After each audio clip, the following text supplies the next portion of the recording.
യാക്കോബ് എന്ന് പറയുമ്പോൾ പ്രവചന ഭാഗത്ത് ഇങ്ങനെ തന്നെ കർത്താവ് പറയുന്നു, പുഴുവായ യാക്കോബേ. യാക്കോബിന്റെ ശേഷി എത്രയേ ഉള്ളൂ? ഒരു പുഴുവിന്റെ ശേഷിയെ യാക്കോബിനുള്ളൂ. ഒരു പുഴുവിന് എന്ത് ശേഷിയുണ്ട്? ഒരു ഇല എന്ത് ചെയ്യാം, കഴിക്കാം. അല്ലെങ്കിൽ ഒരു ചെടിയെ അതെന്ത് ചെയ്യാം, ആ ഒരു പുഴുവിന്റെ ആയുസ് കൊണ്ട് അതിനെ കാർന്ന് തിന്നാം.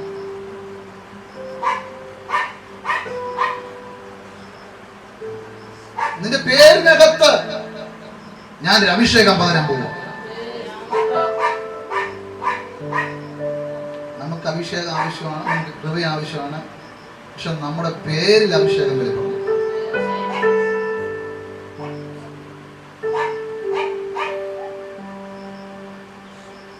അടുത്ത കർത്താവ് പറയുന്നു, നിന്നെ ഞാൻ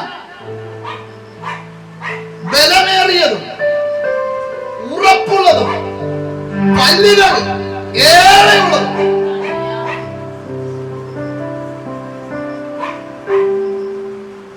ഒരു മെതിവണ്ടിയാക്കി മാറ്റി.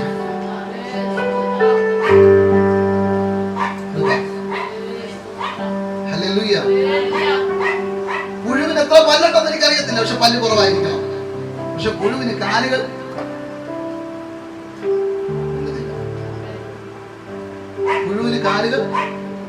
കൂടുതലാണ്. അതുകൊണ്ടായിരിക്കണം യാക്കോബ് ലാബാന്റെ ഭവനത്തിലോട്ട് എന്ത് ചെയ്തത്? നിനക്ക് കാല് കൂടിപ്പോയതുകൊണ്ടാണ് പലപ്പോഴും ദൈവസന്നിധി വിട്ട് എന്ത് ചെയ്യുന്നത്.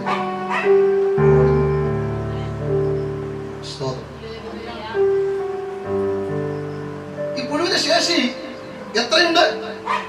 ഒരു ഇല തിന്നാൻ, ഒരു ചെടി തന്നെയാണ് ശേഷി. ഇനി എന്റെ ഭാഷയിൽ പറഞ്ഞാൽ, ആരെങ്കിലും ഒന്ന് ഞെക്കിയാൽ എത്രയോ എത്ര എത്രയുണ്ട്? ഒരു പുഴുവിനെ കൊന്നിട്ടുണ്ടെങ്കിൽ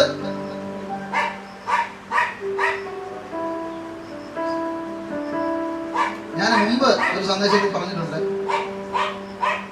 പുഴു ഇങ്ങനെയാ പറയുന്നത്. അങ്ങനെ കൊന്നു കഴിയുമ്പോ ഇങ്ങനെ സാരമില്ല. പക്ഷെ നിന്റെ സാരമില്ലെന്ന് പറയുന്ന സ്ഥിതിക്ക് നീ പലപ്പോഴും നിന്റെ വിഷമതകൾ, നിന്റെ വേദനകൾ സാരമില്ലെന്ന് നീ വച്ചിട്ടുണ്ട്. പക്ഷെ സ്വർഗ്ഗം ഇത് കണ്ടുകൊണ്ടിരിക്കുകയാണ്.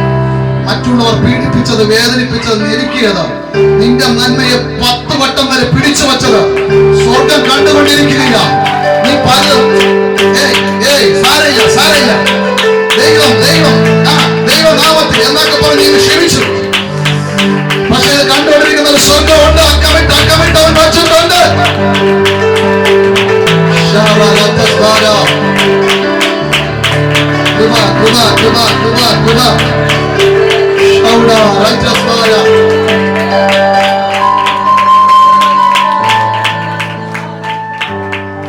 പുഴുവായ യാക്കോബേ, നിന്നെ ഞാൻ ഇസ്രായേലാക്കും.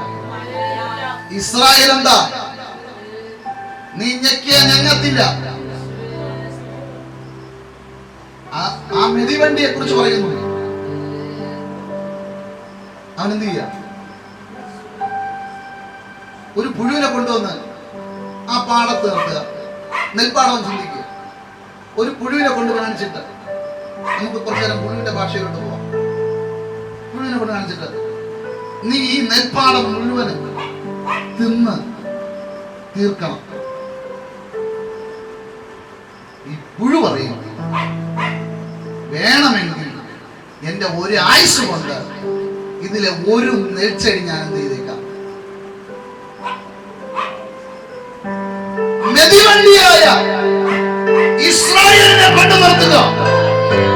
ഒരു പാടത്തിന്റെ വരമ്പത്ത് മെതിവണ്ടി പറയും, ഇതെനിക്ക് വിത്തിൻ സെക്കൻഡുകൾ മതി, ഇതിന്റെ പകുതി ഇടപാട് അറിയില്ല.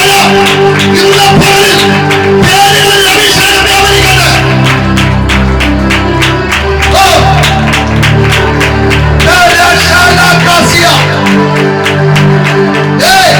നിനക്ക് പിടിച്ചെടുക്കാൻ പറ്റാത്ത ചില മലകളെ, ചില കുന്നുകളെ വിത്തിൻ സെക്കൻഡുകൾ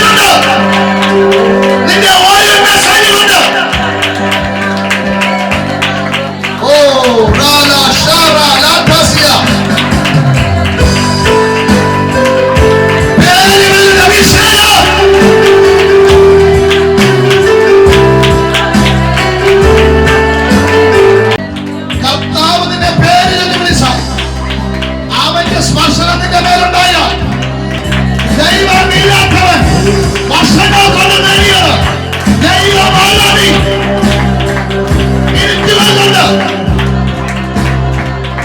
ദൈവം തെരഞ്ഞെടുത്ത അഹരോന്റെ വഴി ഒറ്റ രാത്രി കൊണ്ട് തകർത്ത് പൂത്ത് ഫലം പുറപ്പെടുവിച്ചെങ്കിൽ നിന്റെ പേരുടെ പകരം മാറിയ വെറും വഴിയുടെ വഴിവിട്ടു.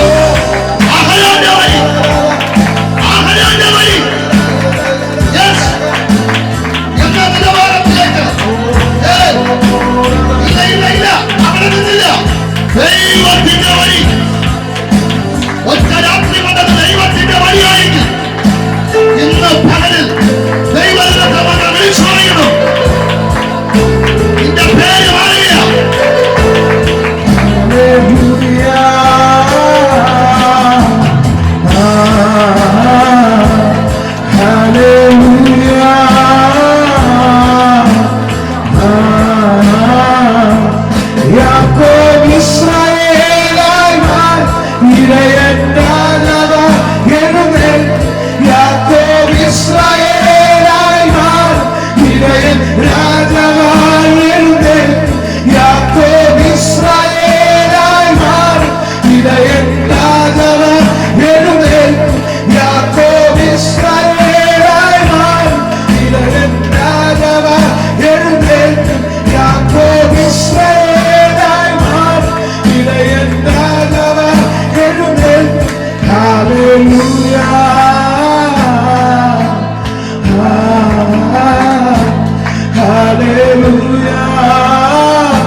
പൗരോഹിത്യ നിയമപ്രകാരം പുരോഹിതന്മാർക്ക് അഭിഷേകം ചെയ്യും.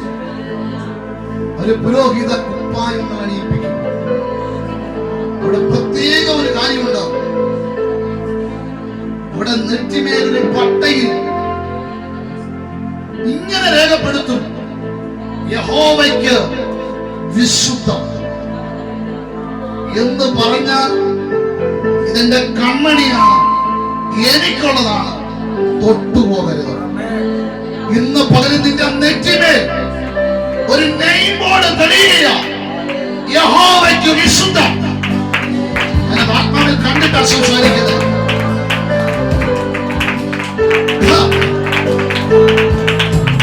നീ നിന്റെ കുടുംബം യഹോവയ്ക്ക് വിശുദ്ധമാണ്.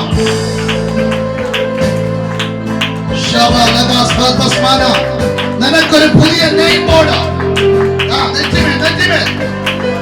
ചിലരുടെ നെറ്റികൾ ഈ സമയം ചൂട് പിടിക്കും. ലിറ്ററിലെ ചിലരുടെ നെറ്റികൾ ഈ സമയം ചൂട് പിടിക്കുക. ഓ ഹല്ലേലൂയ.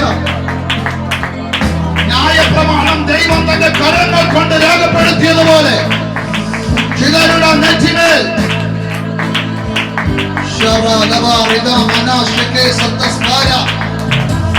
വിട്ടുകൊടുത്തോ, ആരാധിച്ചോ, പ്രാപിച്ചോ. ഇത് നിന്റെ ടൈമാ, ഇത് നിന്റെ സമയം.